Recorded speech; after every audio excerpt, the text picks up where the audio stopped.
दुनिया में मशहूर बांधवगढ़ टाइगर रिजर्व आजकल उसके आसपास सटे गांवों के लिए खतरा बन गया है। रिजर्व से जुड़े 96 गांवों के ग्रामीण बाघों के हमले की दहशत में जी रहे हैं। आलम ऐसा है कि लगातार हमलों से कई ग्रामीणों की मौत हो गई है। इस रिपोर्ट में देखिए।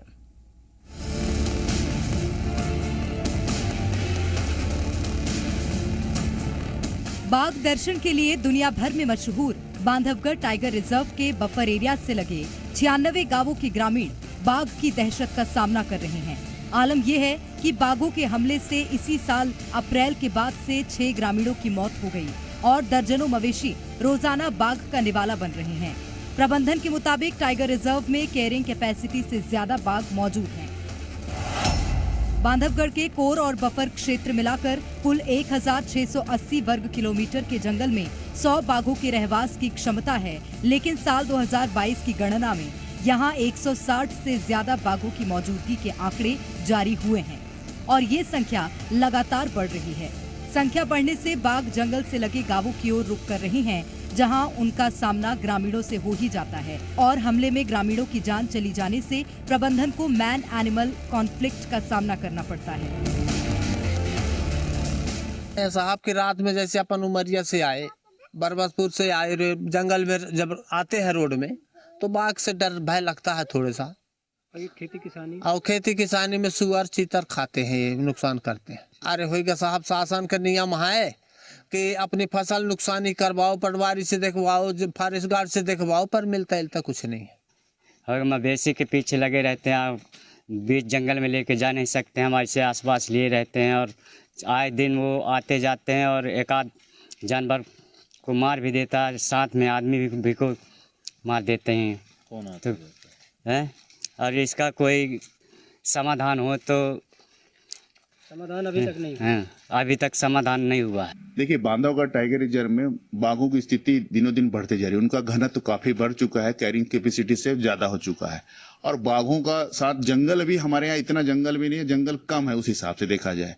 और उसके लिए जरूरी ये है कि हम बाघों को कहीं शिफ्टिंग भी कर सकते हैं, एक बात। दूसरा क्या है, जहां पर बाघ क्षेत्र है, जहां पर चारवाहे उस ज्यादा एरिया में जाते हैं मवेशी को लेके, और वहां के बाघ पूरी तरीके से मवेशियों पर निर्भर हो चुके हैं। उसलिए जरूरी है कि चारवाहों को उस वाले क्षेत्र से वहां जाने से रोके। दूसरा, उनके विकल्प में उनको दूसरा कोई चारागाह एरिया दे।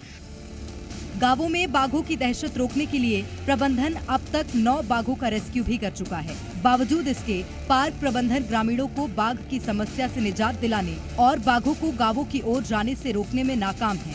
हालांकि वन्य जीव विशेषज्ञों का तर्क है कि बाघ प्रभावित गांवों के चरवाहों को जंगल में जाने से रोकने के लिए गाँव के आसपास आर्टिफिशियल ग्रासलैंड बनाकर इस समस्या से निजात पाई जा सकती है।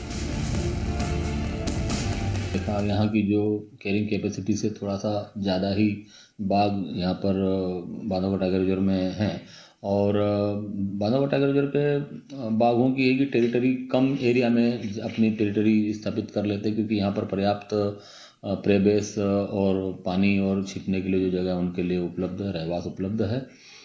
रही बात आसपास के गांव, तो चूँकि गांव उन कॉरिडोर एरिया में, बफर एरिया में जगहों पर है जहां पर कि ऑलरेडी प्रे बेस भी उपलब्ध है, पानी की व्यवस्थाएं भी हैं, तो बाघों का विचरण संख्या जब ज़्यादा बढ़ेगी तो डेफिनेटली बाहर की ओर भी मूव करेंगे। नई जनरेशन जो आएगी वो बाहर की ओर भी जाएगी। ये भी बड़ी स्वाभाविक सी बात है कि जब कभी अगर कहीं आप वाइल्ड लाइफ होगा और वहीं पर अगर ह्यूमन एग्जिस्टेंस होगा तो ह्यूमन एनिमल कॉन्फ्लिक्ट जो है ये होना भी बड़ी स्वाभाविक सी बात है।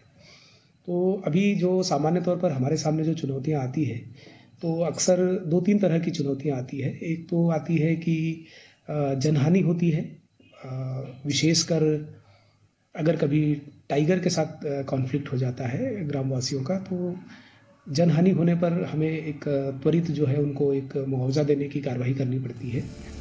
फिलहाल तो कॉन्फ्लिक्ट को रोकने में प्रबंधन के सारे दावे खोखले साबित हो रहे हैं। यही कारण है कि लगातार वन्य जीव और इंसान के बीच घटनाएं बढ़ रही हैं। देखना होगा कि आने वाले समय में प्रबंधन इसे रोकने में सफल होता है या फिर इस तरह की घटनाओं को रोकने में प्रबंधन के दावे हमेशा की तरह कागजी ही साबित होंगे। ब्यूरो रिपोर्ट, जी मीडिया।